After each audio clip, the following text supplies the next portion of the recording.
CO অফিসের সামনে বিক্ষোভ আর এবার কড়া পদক্ষেপ নিল নির্বাচন কমিশন। এবার হেয়ার স্ট্রিট থানার ওসিকে বদল করে দেওয়া হলো। হেয়ার স্ট্রিট থানার ওসিকে পাঠানো হলো ঠাকুরপুকুর থানায়। ঠাকুরপুকুর থানার ওসিকে আনা হলো হেয়ার স্ট্রিট থানায়। কমিশনের সামনে উত্তেজনার জেরে জোড়া এফআইআর দায়ের করে কমিশন। দুই তৃণমূল কাউন্সিলরকেও তলব করা হয়েছে।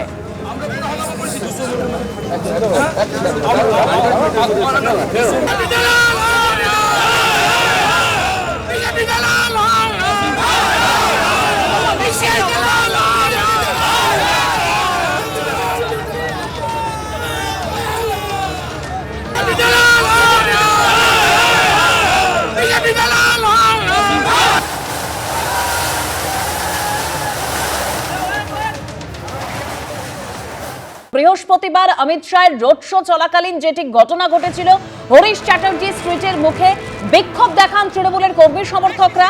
সার্ভে বিল্ডিং এর কাছেও বিবাদে জড়িয়ে পড়ে তৃণমূল ও বিজেপি। নির্বাচন কমিশনের দাবি, ওই এলাকায় শুধুমাত্র বিজেপির মিছিলের অনুমতি ছিল, বিনা অনুমতিতে সেখানে জড়ো হয়ে মাইক বাজান তৃণমূল কর্মীরা। একেবারে ধুন্ধুমার পরিস্থিতি তৈরি হয়েছিল ঠিক সেই সময়।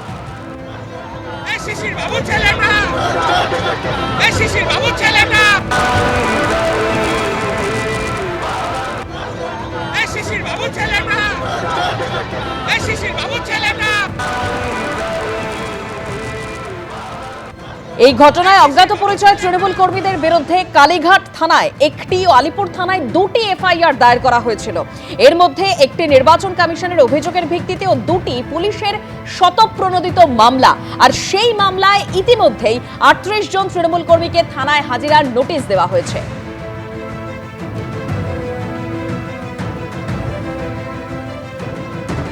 আমরা এই মুহূর্তে রয়েছি আলিপুরের সার্ভে বিল্ডিং এর সামনে। ঠিক এই বিল্ডিং এর সামনেই শুভেন্দু অধিকারী, ভবানীপুর বিধানসভা কেন্দ্রের বিজেপি প্রার্থী, তিনি স্বরাষ্ট্রমন্ত্রী অমিত শাহকে সঙ্গে নিয়ে এই যে রাস্তা হাজরা রোড, সেখান থেকে এই বিল্ডিংয়ের সামনে এসে পৌঁছন।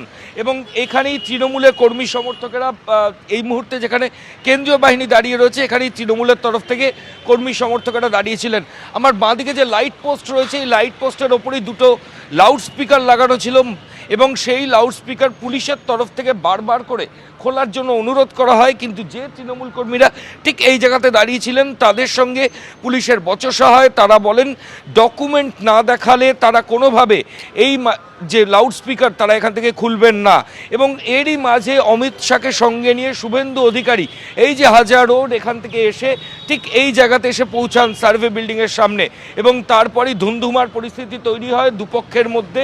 এবং তৃণমূলের কর্মী সমর্থকের একদিকে ছিলেন, উল্টো দিকে ছিলেন যারা বিজেপির, যারা নমিনেশনের জন্য শুভেন্দু অধিকারীর সঙ্গে এসেছিলেন। এবং সেই পরিস্থিতির পর পুলিশ আধিকারিকরা মোট 3টে এফআইআর করেছেন, যার মধ্যে দুটো শতপ্রণোদিত এফআইআর, যেটা আলিপুর থানায় রুজু হয়েছে, এই সার্ভে বিল্ডিং আলিপুর থানার আওতাধীন। এবং আরেকটি এফআইআর, সেটা কমিশনের করা মডেল কোড অফ কন্ডাক্ট ভায়োলেশনের এফআইআর। কেন এটা করা হয়েছে? কারণ ঠিক এই জায়গা থেকেই তৃণমূল কর্মীরা তারা কিন্তু পুলিশের সঙ্গে বচসায় জড়ান যে তারা কোনোভাবে লাউড স্পিকার খুলবেন না, ফলত এটা এমসিসি ভায়োলেশন হয়েছে।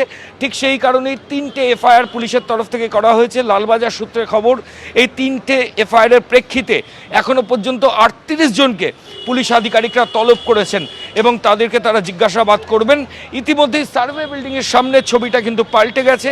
এখানে দুদিকে গার্ডরেল রয়েছে এবং কেন্দ্রীয় বাহিনীকে সঙ্গে নিয়ে পুলিশ আধিকারিকরা এখানে কিন্তু কর্তব্যরত রয়েছেন।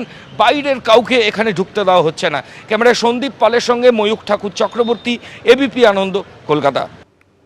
আর এই ঘটনার পর ডিসি সহ 4 জন পুলিশ অফিসারকে ইতিমধ্যে সাসপেন্ড করা হয়েছে।